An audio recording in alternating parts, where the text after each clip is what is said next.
के बादशाह आम ने बाजारों में एंट्री तो दे दी है, ताहम इस मरतबा मौसमियाती तब्दीली के बायस खिलाफ तवक्को आम पाकिस्तान के छोटे बड़े शहरों में शादो नादिर ही दिखाई दे रहा है। लेकिन इसके बावजूद बरामद कुनंदगान फलों के बादशाह को बरामद करने के लिए तैयार हैं।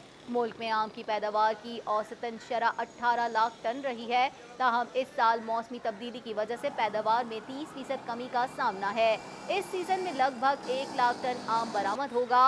इस हवाले से एक आम फरोश मोहम्मद खलील का कहना था कि ये सस्ते बिक रहे हैं जी, लॉकडाउन की वजह से 100 रुपये 120 रुपये, पिछले साल 150 बिक रहा था। रवां सीजन में 1 लाख टन आम की बरामद से मुल्क को $8 करोड़ का ज़र मुबादला हासिल होने की तवक्को की जा रही है।